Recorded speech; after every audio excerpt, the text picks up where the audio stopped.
Hello, everyone, and welcome to another family engagement broadcast special from HES Academies. And I am proud to introduce today with us Alisha Meneely from the Government Community Outreach. She's the director of the Government and Community Outreach for Michigan Child Protection Registry. Very important information will come through her today. And before we start, I want to introduce her. She is a priority, or Alicia's priority is to advocate for the registry across the state of Michigan and help families stay safe while online. Alicia spent most of her past career working for a variety of Michigan legislators, assisting the Michigan Domestic Violence Homicide Prevention Task Force and fighting human trafficking as a leader on the Kent County Human Trafficking Coalition. She's a graduate of Michigan State University with a bachelor's degree in political science, pre law. She has always been interested in social public policy issues that impact Michigan families. She's been working with schools across the state to promote the Child Protection Registry, and we are happy to share this information with you today. I will be translating a little bit in Arabic by the end of the episode, so stay with us for that. And also, we'll be sharing some of the links that Alicia will be sharing in the comment section for your convenience, so you can click on it immediately if you want to register right away, like I did when I listened first to Alicia's presentation. So, welcome, Alicia. Without further ado, Alicia Meneely. Thank you. Thank you, Wissam. It's really nice to be here today. I'm going to share my screen. Make sure you guys are seeing that correctly. Thank you very much. Yes, I work for the Michigan Child Protection Registry, and I'm here today to talk to you about the registry and to give you a toolbox, especially if you are a parent that will help keep your kids safe while they're under your roof and they're on the internet. I am then going to talk a little bit about sexting and sextortion. I know a lot of schools are dealing with this issue. And so it's something that, I feel like is really important to talk about right now, especially when it comes to our boys. And then I am going to talk about the apps our kids are using, what predators are looking for, where kids are hiding things and stuff like that. And then once I am finished, I would love to take your questions. So I'm going to start out with the Michigan Child Protection Registry, which do not feel bad if you've never heard of it. There's a lot of parents that are out there that still have never heard of this registry. It is how it works is it's an internet safety registry. So you as a parent, you would go in and you would register you and your kids' email, text messages, and then any of the app handles that I have on the screen. So for Snapchat, Instagram, and the rest of those. And what will happen is within 30 days, you and your child will stop receiving any advertisements that a minor shouldn't be receiving in the first place. So any advertisements from pornography, gambling, tobacco, vaping, alcohol, and then marijuana companies, because that is legal here in the state of Michigan. One of the worst ones I've heard about lately is the online gambling ads that kids are getting through email and text. And I just had a meeting in Detroit with the with the gambling commissioner, and he unfortunately is getting phone calls from parents every single day because kids are getting on these online gambling sites using their parents' credit cards, using their social security numbers and their email addresses and their passwords. And they're unfortunately losing hundreds, sometimes thousands of dollars. And unfortunately, they do not give the money back to the parent. So I just want you to be aware of that. Also, the pornography ads, these will even stop coming into your kids' spam accounts. If you ever look into your spam or junk, that's where a lot of this stuff lands. So it'll stop even going into there. How it works is you are on this for 3 years, and then you'll receive an email from us asking if you and your kids want to still be on it. Maybe by then your kids are in college and you don't want to worry about what they're doing online anymore. Lastly, by law, these companies like Marlboro, Budweiser, Pornhub, even our wineries up north, they have to scrub their list with our list every 30 days and then take off all of the emails and phone numbers and app handles that we have given them. That is how that works. And we don't have a problem. Most companies we have found have been compliant with this law. I apologize up front for the wording, the words, and some of these text messages and emails that are on your screen right now, but I wanted to give you real examples of what this registry stops. So you see some text messages there, some emails. That black text message right there in the middle is a text message that went around where I live back in 2019. And unfortunately, a 9-year-old boy did open the website that you see there, and hundreds of naked women popped up all over his screen. The one there on the bottom is an Instagram direct message. So again, these are just examples of what the registry stops. How can you help? So I'm sure there's a lot of you out there today that are like, I've never heard of this registry. And so I'm the only one that goes around Michigan talking about this registry and trying to promote it. So I would love your help. If you could definitely register your children, tonight or this afternoon. It only takes a couple of minutes. It doesn't take long. Please tell your friends and family and coworkers about it. Share the registry on your social media sites on Facebook. And if you are a part of a school or a church or any other kind of organization that has an e-newsletter, I can send you a blurb about the registry that you could put into any newsletter. I'm finding that that's the best way to get parents to sign up, is to just email it to them. So that is the information about the registry. Now what I'm going to go into is just some internet safety basic 101 pieces of advice that I can give to you parents out there. But I want to warn you, I am going to give you all kinds of advice, and your kids still will probably see something someday. And so communication with your kids about what they might see, or what, strangers that are out there, all the bad people that are out there, you are still going to want to talk to them about this, because it is not if, it is when, even if you do everything that I tell you to do today. So the first thing I talk to parents about is parental controls. And there are so many free parental controls out there now that families can use. First, you can start at your network level. That is where I'm talking about the internet box that is probably underneath your desk or your bed somewhere. I'm not sure what kind of internet companies you guys have in your area, but if, let's say, I don't know if you have AT&T or Xfinity. If you have AT&T, I'm going to tell you there are no parental controls. If you have Xfinity in your area, there are tons of great free parental controls already on your internet. I would suggest Googling Xfinity internet parental controls, and then they will show you step by step on how to use them. Why this is important at the network level is this is so when your kids have friends over or cousins over, they will be under your same internet rules if they're using your internet.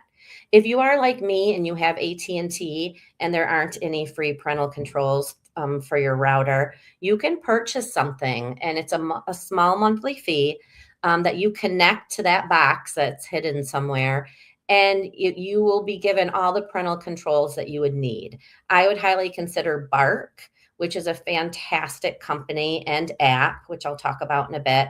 And there's one that's also called Circle. That one is also really good, with tons of parental controls for your internet.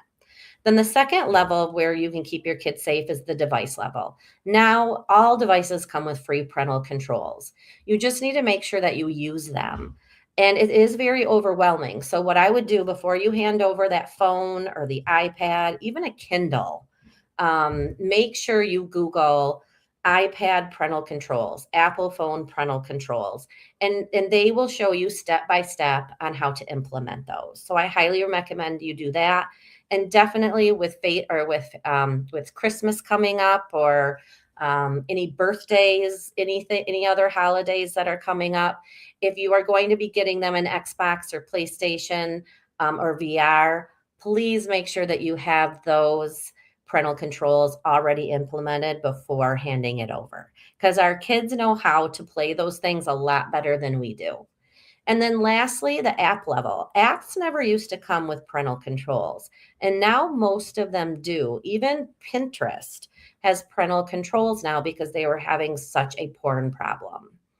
Um, the problem is with a lot of these apps now is, if the only way for parental controls to work is if you have an account on that app as well. So like Instagram, Pinterest, TikTok, you have to also be an account holder. You have to also be on those apps, unfortunately.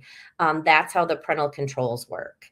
If you want another layer of parental controls, I highly recommend you downloading the app Bark.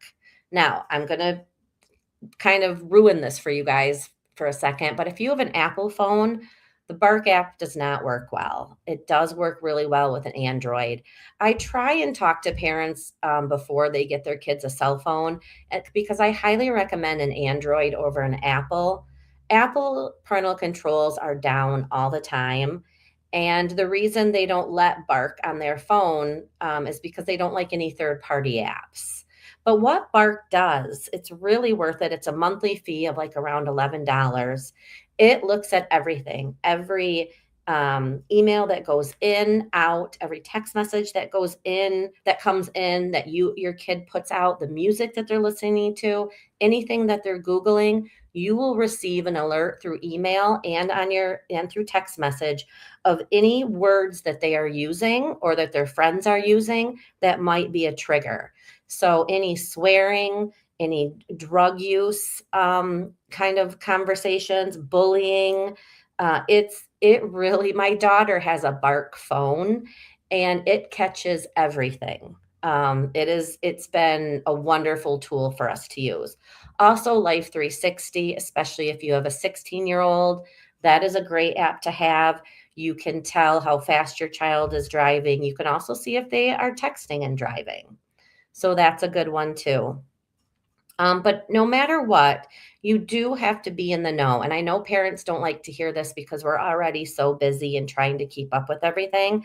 But if your kids are going to be using Snapchat or Roblox or Instagram, you also should be using, or at least learn how to use those apps, so that when you're communicating with your kids, you actually know what you're talking about, because they will know if you don't. And also be prepared for your kids to come to you and tell you that they have seen something. Now, I tell parents, please stay calm because this is going to happen.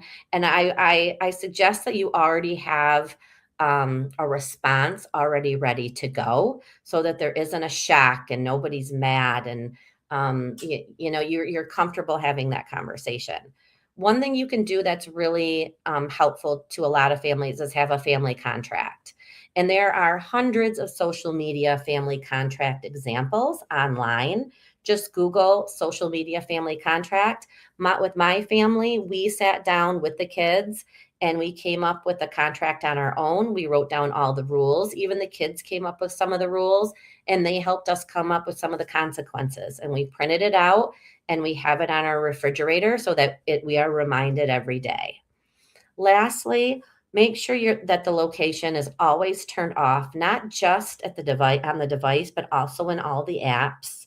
Make sure that all the accounts are private. And last but not least, um, make sure that whenever your child is using an app, make sure it's their birthday you're putting in and not yours.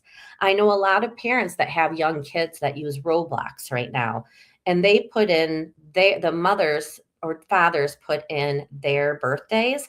Well, if you are older, especially in apps like Roblox, then you can see more things for older people. So if you have a 5-year-old using Roblox, make sure that you put his or her 5-year birthday in there, because that means that he can only see, supposedly, only see what a 5-year-old should be seeing.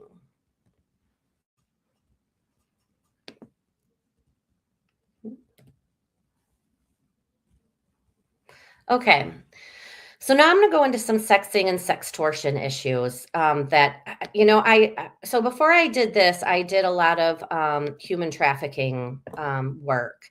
And I talked about sextortion and sexting all the time during those years. But it is amazing how many schools I go into now, and either the administrator or the RSO, the police officers that are in the building, the counselors, they are constantly coming up to me telling me, especially on Mondays, how much of a problem sexting and sextortion has become in their schools. Kids are sending naked pictures of each other to their boyfriends, girlfriends, and friends. And some of those pictures get leaked to other students. It's happening every day.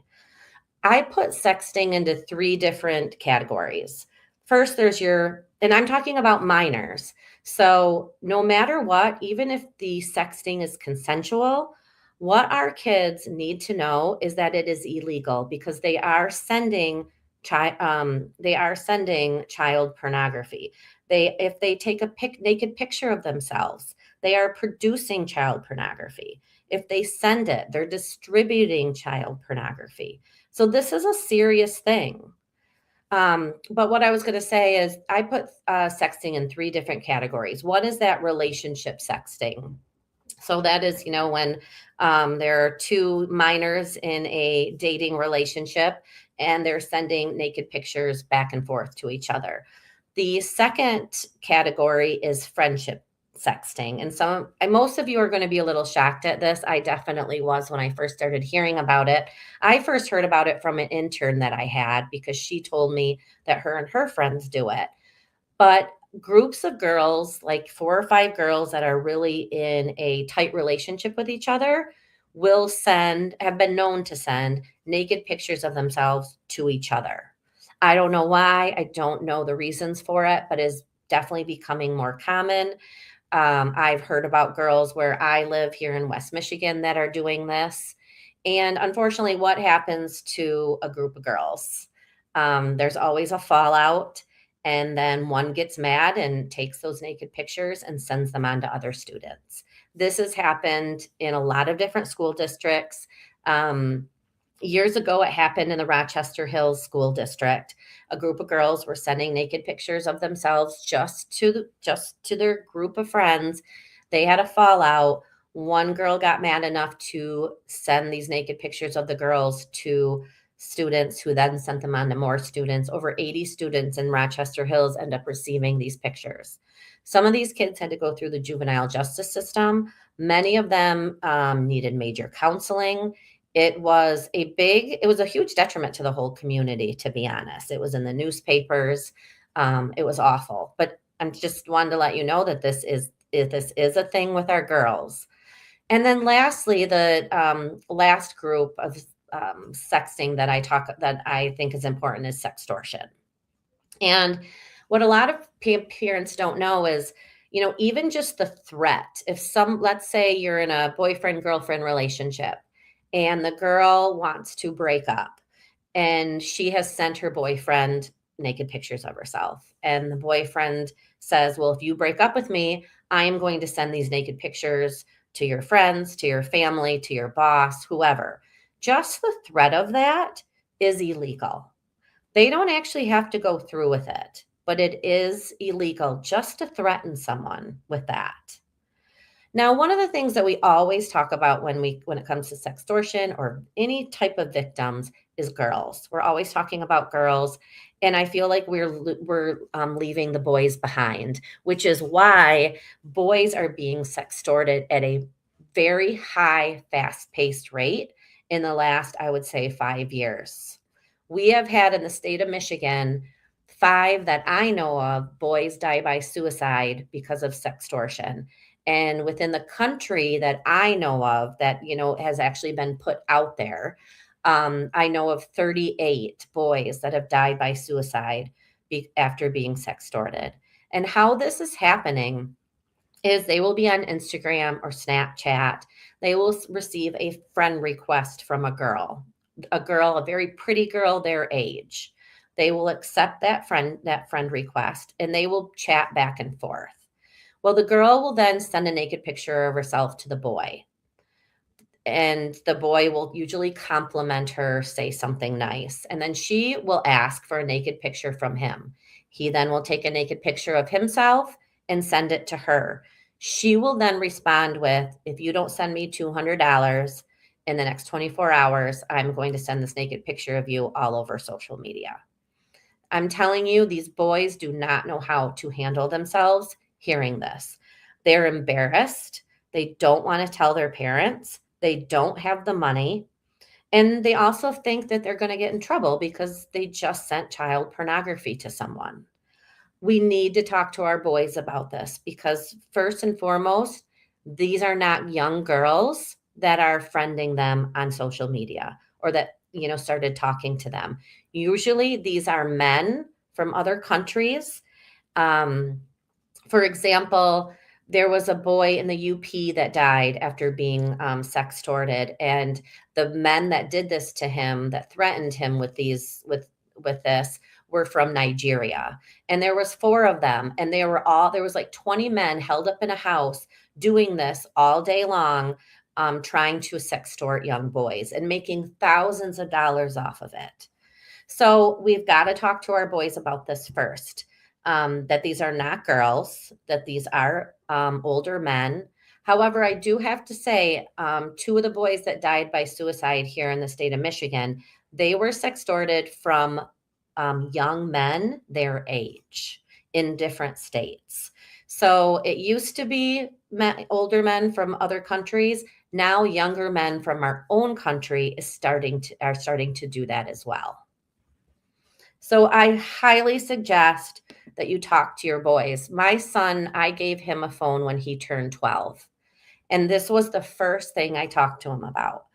I wanted him, wanted him to know he could come to me, and I wanted him to know how to handle this.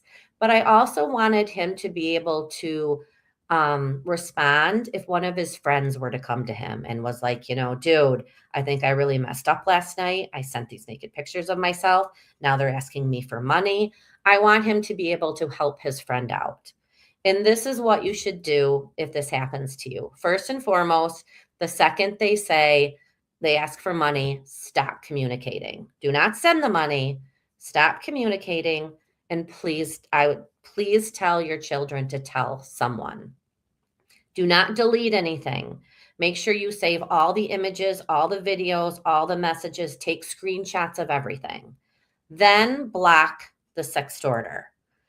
And then my advice, if you're comfortable with it, and this is the only way we can catch these boys and men of doing this, is to contact the FBI. If you contact local law enforcement, they are just going to contact the FBI. So the FBI is asking parents to please use this tip line that I have on the screen to contact them immediately.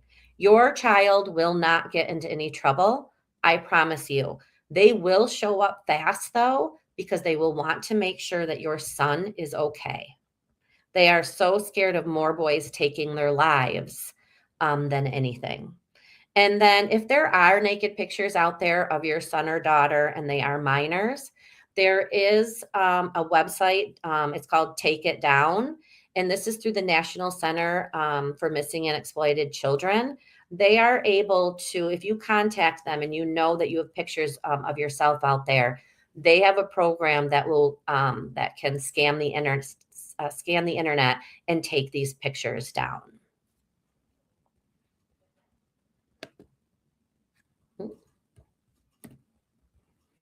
Okay, so next I am going to talk about the apps our kids are using. And a lot of these you have heard of.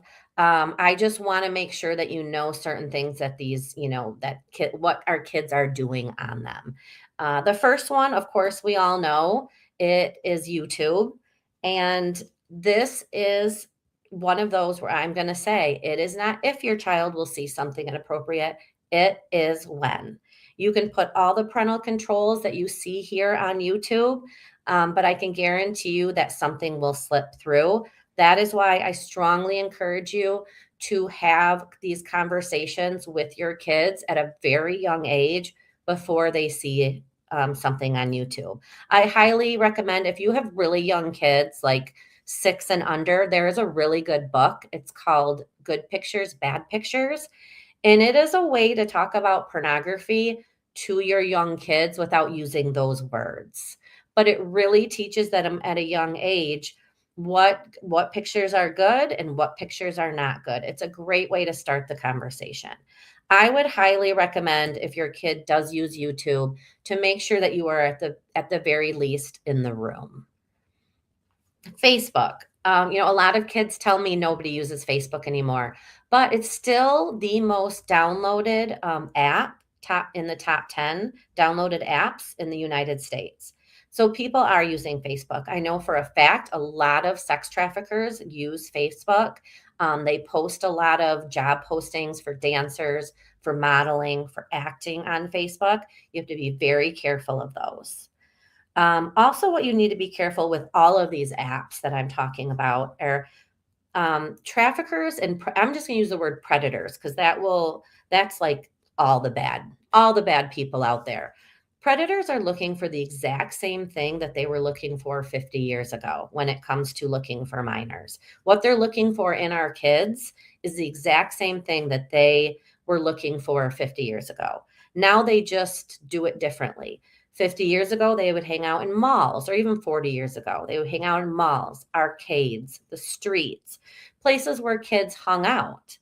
Now, now they just go on the internet and sit on their couch and don't even have to leave their home to find their victims. And they can find and groom a lot more at the same time now by just sitting on their couch and scouring the internet. What they're looking for is the same thing, though. They're looking for vulnerable kids. They're not looking for kids that talk positively online about their parents and their life and their sports and their friends. They are looking for the kids that are putting very depressing things out there, talking about hating their parents, using hashtags that even say, I hate myself. That is what they are looking for. An example of this is I was at a anti-pornography conference years ago, and a guy that used to work in LA for a porn movie company, he would hang out in malls, and he said he always looked for girls in threes. And at first, none of us in the room understood why, but he said it's because when you see girls in threes, there's always that one that looks down and out. And he said that was the perfect victim. I would go up to her, I would give her my card, and 9 out of 10 times she would give me a call. They're looking for that exact same thing today. They're looking for our kids that are down and out and depressed. And our children put every single emotion that they have for some reason out on social media for these predators to find.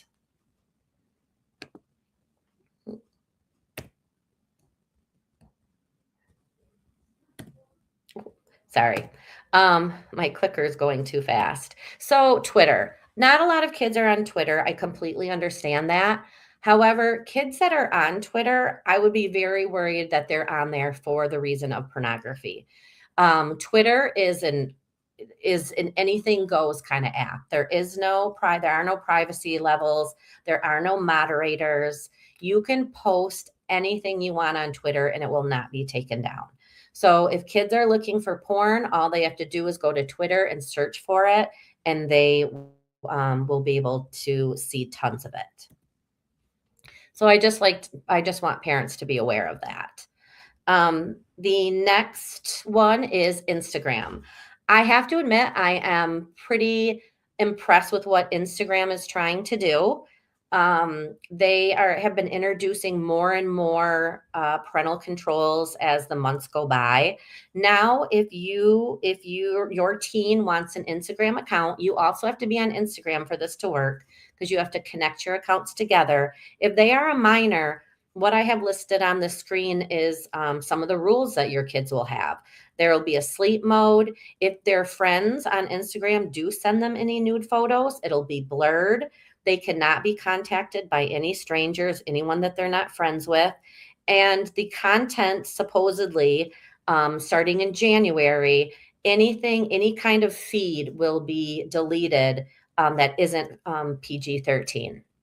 Now, this all sounds great, but I'm going to tell you, most kids that I have talked to have several Instagram accounts.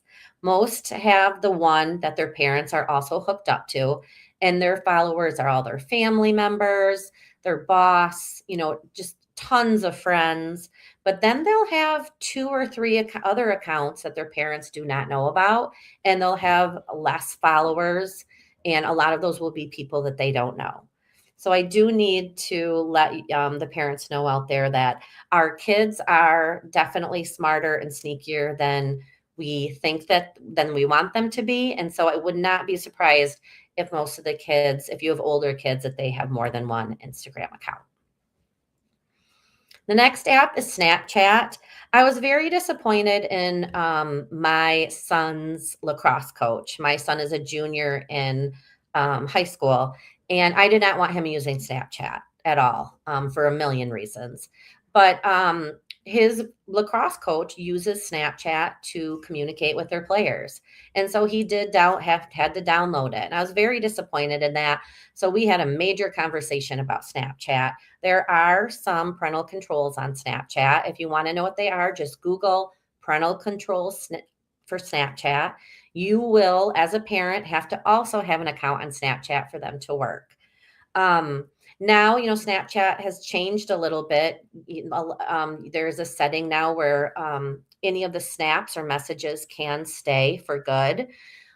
The two things that worry me the most when it comes to Snapchat is the Snap Map, and then within Snapchat, there is a folder called For Your Eyes Only. And kids can take screenshots of snaps and put, like, let's say there is a naked picture that someone sent them. They can take a screenshot of it, put it in the For Your Eyes Only folder, and you, as a parent, will not be able to see that without the password. There is a password for that folder. But also, hackers know that this is where kids keep naked pictures of themselves or their friends or their girlfriends. So hackers have been getting into the For Your Eyes Only folder and taking those naked pictures, contacting the child whose account it is, and sextorting them, saying, "Hey, look at this picture I just got of your For Your Eyes Only. If you don't send me $200 in the next 24 hours, I'm going to send this on to social media." So kids have got to be aware nothing is safe behind that folder. The Snap Map also scares me. You can find someone down to the car they're in.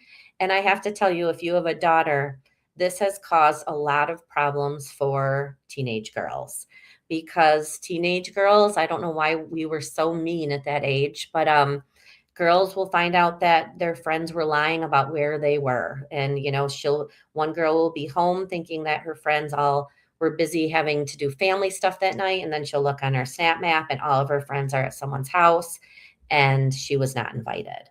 I have to tell you, the schools that I talk to say that is a major problem in the girl groups in the schools. So TikTok, it looks like this is here to stay. It's not going anywhere. TikTok does have parental controls. You can control somewhat of what they see. You as a parent, though, also have to be on TikTok. What worries me the most, honestly, about TikTok is, yes, there's foul language. There is probably some nudity. The challenges can be brutal, can be deadly. A lot of kids have gotten hurt because of all the challenges that they put up on TikTok. But what scares me the most is what it's doing to our kids' brains. And what's really interesting, in the last week, there have been a lot of articles on this, and they're calling it brain rot. Brain rot is not a new term, but that's what they're calling it, because kids, and this is even has now happened to me. Like, if I am on TikTok, or if somebody sends me a video now of something they want me to watch, if it's more than 30 seconds long, I can't even focus that long anymore. So I can't imagine what it is doing to our kids' brains by just watching 20-second videos all day and then go. Like for our teachers, trying to keep our kids' brains focused on one subject for 30 minutes, I can't even imagine. So that's what is really scaring me with TikTok is our focus for adults and for kids. So Roblox, this is incredible. This is an incredibly popular app. My kids used it when they were really young as well. However, it is no longer a kids app. It now is more adult oriented than ever before. There are 300 million games on Roblox, and most of them are for adults. So I highly recommend, just like with YouTube, if your child is using Roblox, I highly recommend that you stay in the room because something can easily pop up in games. Sexual content can pop up in some of the kids' games. Definitely make sure your kids cannot chat with anybody because predators play where kids play. And they know that Roblox is where kids definitely play. And so they act like children of themselves and are able to chat with kids. So make sure that that is the chat is totally turned off. Make sure your child's birthday is correct on this as well. Starting in January, supposedly, this will be interesting to see if this even works. Roblox is implementing facial age checks. So in front of the camera, you'll have to put your kid's face in front of the camera. I think you'll have to move it, to the left and to the right. And what they will do is they will guess what your age is. And hopefully, if you are 10, they say you're 10. And you will only be allowed to chat with people that are your age. Now, will this work? Definitely not 100%. But I wanted to let you know that that will be coming in January.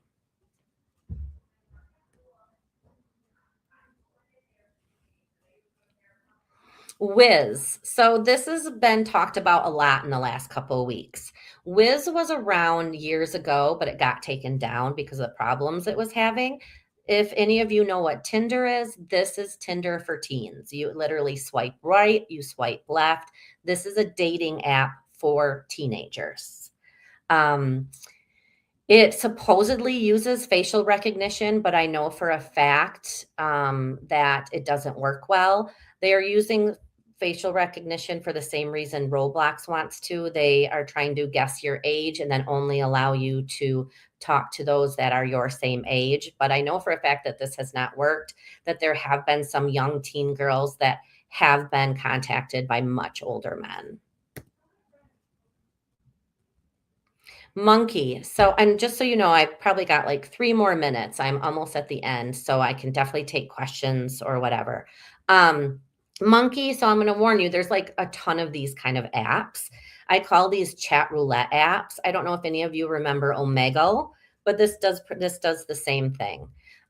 You get on the app and you are, put into just a random face-to-face chat room with anyone, any stranger from around the world. Of course, predators know that kids think that this app is funny and they like to use it. And so there are a lot of predators, a lot of nudity on this app. And like I said, this is just one of there's probably 15 of these kinds of apps. This is just one example. So Twitch, if you have any girls or boys that are gamers, they might want to download Twitch. Twitch is an app where you pretty much watch your favorite gamer play games live. This isn't a terrible app. It's live streaming, so literally anything could happen. I know that the language isn't the best, and a lot of these games that their favorite gamers are playing are very violent. And you can also chat with people. You can chat with your favorite gamer if you want. So you have to be careful of that. You also have to be careful. A lot of these gamers ask kids for money. And so these kids, they get their parents' credit cards and start giving them money. One thing that I learned in the last couple of weeks, in order for some of these gamers to get more followers, they are bringing young girls that are dressed not exactly appropriate. And they'll have the girls like sitting on their lap or next to them while they're playing the game to get more young boys to watch their channel.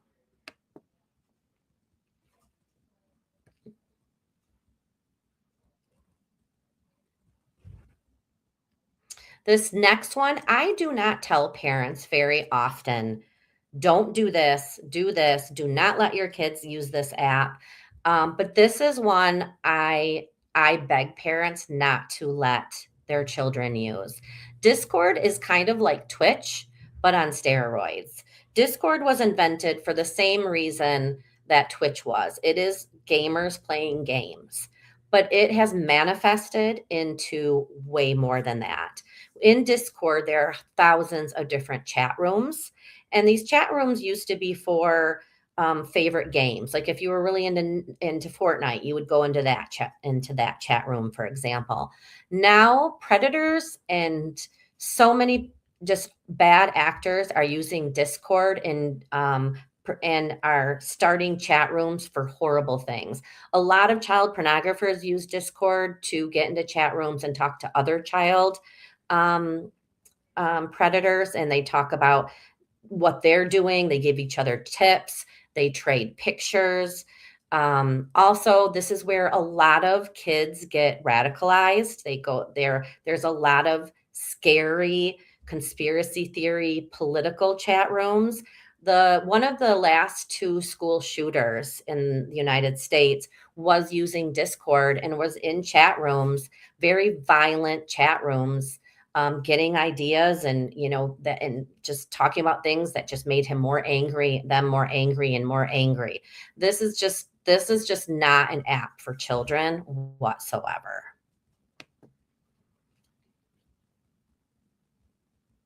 Why does that keep happening? Okay, now just like the chat roulette apps, this app is called Vaulty, and there are probably a good 15 or 20 apps that are just like this one. What Vaulty is, these are called Vault apps.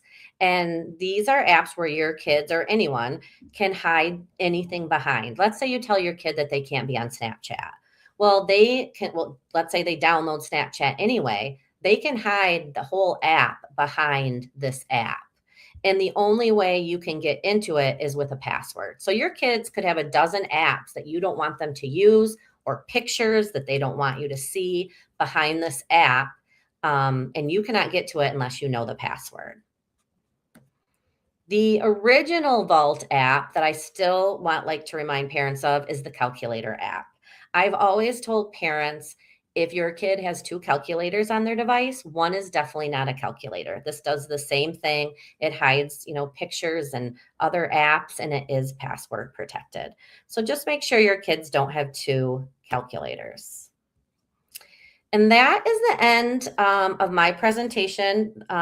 This last screen has all of my information. Please, if we don't have time for questions today, or you're not comfortable asking questions today, please email me or text me. If you have a question about your kids and what they're doing online, if you have questions about an app, if you have questions about parental controls, I am here to help you. Please contact me. The website for the registry is on here. And then lastly, if you're on Facebook, please follow me at Protect My Child. Every day I usually post something about a new app that's out, or a new parental control that's out, or if something happened to a kid, in the state of Michigan because of social media, I will make parents aware of that. And so please follow me. And that is it. Thank you, Alisha. What's such an important presentation. How much time do we have for questions? We have a few questions. Perfect. I have time. Okay. First question is, how frequently is the filtering database updated? And what's the process for identifying new harmful websites or platforms that target minors? Are you aware of the process? Okay, so the first question is about the registry, I'm assuming. Yes. Every 30 days, it gets updated for the registry. Ask the second question again. What's the process for identifying new harmful websites or platforms that target minors? Is it like what kind of metrics? Is it driven by indicators such as keywords or behavioral algorithms or ISP level filtering? That's a big question. That I don't know if I can answer. A lot of these websites, it is based, it definitely the algorithms are what gets you, and that's, how you go down a lot of these bad roads.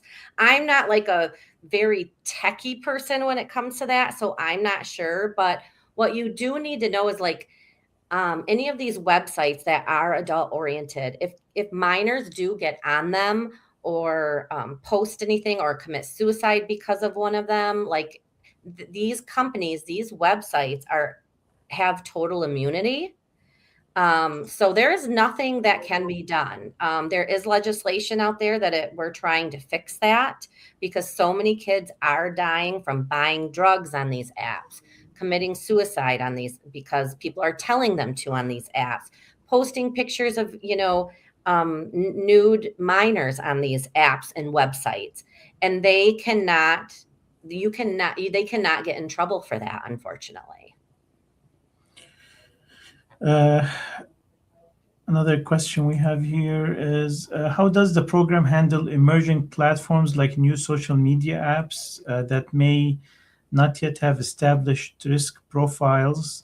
Are some of these sites that you mentioned, are they included in the registry? Can you talk to us? What does the registry prevent exactly? So what the registry prevents is, and here I can go back to the apps. There's only certain apps that the registry looks at because there's some apps like Facebook that won't let us. Mhm. So what it stops is it stops all m- advertisements from going into your email, onto your text message, and then any direct messages like in Instagram, Snapchat. It'll stop all advertisements from going into your DMs. Mhm.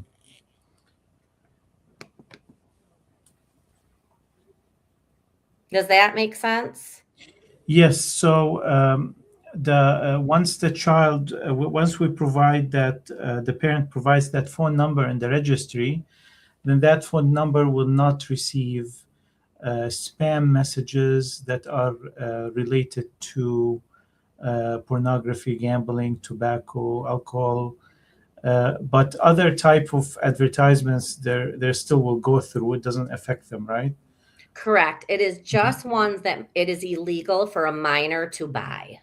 Okay.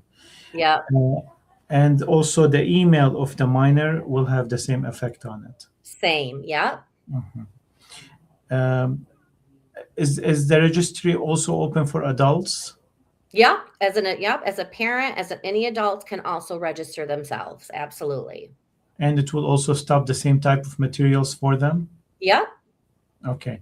Is there any sort of confirmation that has to take place? Like if a mother registers her 17 years old daughter, does the 17 years old daughter get a text message or something that she has to confirm?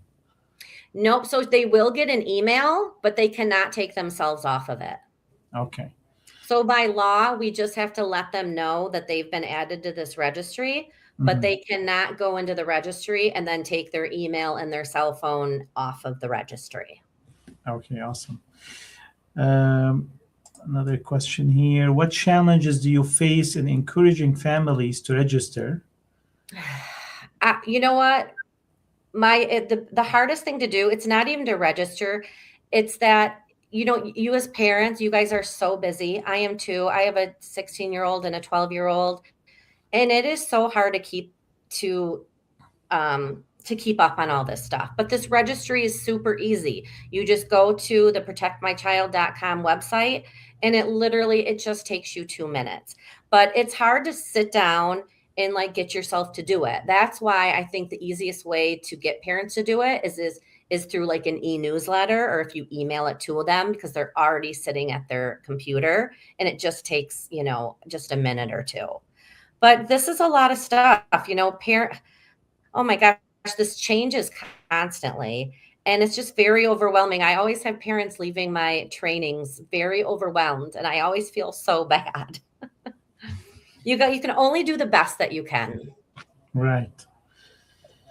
There was a bill in Michigan introduced to some sort of limit or prohibit pornographic sites. Are you aware of the details of that?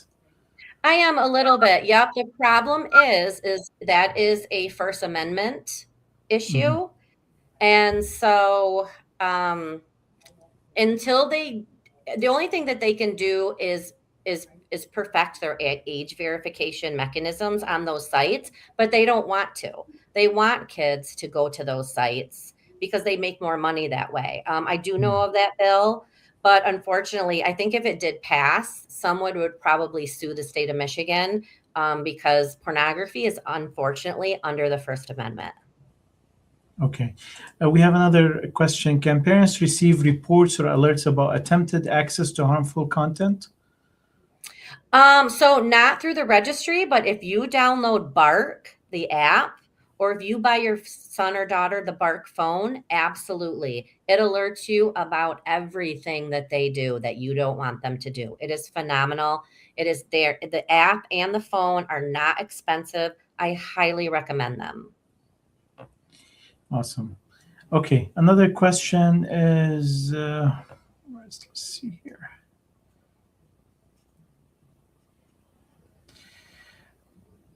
Do you have any metrics of the success of the program? Are there yearly reports? I don't. We have over 1 million people between the state of Michigan and Utah on the registry. I mean, I don't have any metrics. I know of my friends and family that are on it. They have stopped, especially like, in your email spam folder. I feel like that's kind of the worst. They have stopped receiving all of this stuff because of the registry. But I don't have any like metrics, unfortunately. All right. And is this program provided by the state? Yeah, good question. This is through the state of Michigan. It is actually administered under our Secretary of State's office. Oh, okay, great. Awesome. Let me see here if there's any questions that hasn't been.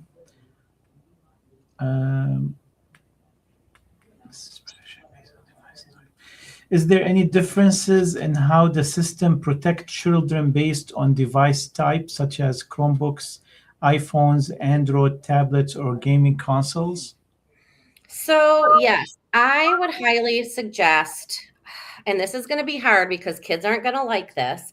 I would not suggest an Apple phone for kids. Have I been glitching this whole time? No, you haven't. Okay, shoot. So a lot of, like I said, kids aren't going to like this. If you really want the best parental controls for your kid and they haven't had a phone yet, I highly suggest sticking with an Android. Their parental controls are much better than Apple's, and the Bark app works on an Android. But you might piss your kid off. Well, also Apple, I want to mention because, for parents who already have, Apples for their kids and, who would like to stick with that platform, that's also a screen. There is a way to actually control the phones of children by parents on Apple through screen limit times and app limitations and website limitations and all kinds of filtering. And we've done PDs before to parents to teach them how to do this. We'll probably have to do it again as a reminder. But actually, Apple has embedded in it a system of really a lot of controls for children and screen time, as well as other types of phones. But also these additional apps tend to be much more stronger. So By the end of our podcast, we want to encourage parents to register at this program supplied by the state of Michigan, and it's I have done so immediately after the presentation of Alisha last time, and I wanted to share this with all our parents. That there is this registry in the state of Michigan called protectmychild.com, my spelled as MI, standing for this, state of Michigan. And it will prevent your child's phone number or email from receiving any advertisement or spams that are illegal in nature to minors. Also, very important information was shared about the issues of sexting and sharing such information and predatory presence on these websites. We will create some more clips of this, Alisha, and share it with parents. And also, Alisha will be visiting some of our schools this year and hopefully upcoming years. Starting, I think you're coming to Star International Academy next month, if I'm not mistaken. But we will inform you with, stay tuned with our advertisements for our announcements for our upcoming family engagement events where you can meet her in person. We also will create a flyer where parents can easily scan a QR code and basically register on this website. We will leave it hanging around the school. We'll also share it on Parent Square. Thank you. I appreciate that. No problem, Alisha. We're trying, we should all work to, there are tools out there to support and protect our children, and we need to all work together for that. Thank you for being with us today. Thank you for this program. Thank you for your time, and thank you for all the, upcoming sessions that you will have with our parents. Dear parents, if you find this presentation important, please share it with others. It will be immediately available on all social medias of the academies after it is done. We will also broadcast it at a wider community websites and social media sites. And enjoy your weekend. If you have any more questions, we have Alisha has shared her information. We will also share it again in a post on Parent Square. And thank you. Please scan the QR code that you see on the screen to give us your feedback and suggestions for upcoming family engagement broadcasts. Any final words, Alisha? That is it. I just want to tell parents I gave you a ton of information today. Please don't freak out. Do the best you can. And still, at the end of the day, the best advice I can give you is to talk to your kids before they see or do any of this. That is the best advice I can give. And just do your best. Great advice. There is nothing that can replace conversations with our children and having them on the same page as us and being careful and safe online, because whatever tools we use, like Alisha has explained, there is always ways for predators to circumvent and find loopholes to go around it. So it's the best to educate our kids on the dangers online and to protect their privacy in such a heavily addicted world to sharing. Thank you. And with that, we come to an end of our family engagement broadcast. Thank you again, Alisha, and thanks for all those who watched the program, and we'll see you in upcoming episodes. Bye-bye. HES Academies have been serving the Detroit metro area for over 23 years, promoting academic excellence, leadership, and cultural diversity, ranking as some of the top schools in the state of Michigan. Our pre-K through 12th grade students enjoy tuition-free, state-accredited education by STEM-certified and highly qualified staff with no geographical restrictions, and with advanced placement, college dual enrollment, scholarship, and Arabic language programs. Noor International Academy in Sterling Heights at niapsa.org, Star International Academy in Dearborn Heights and in Canton at starpsa.org, Universal Academy in Detroit at universalpsa.org, and Universal Learning Academy in Westland at ulapsa.org.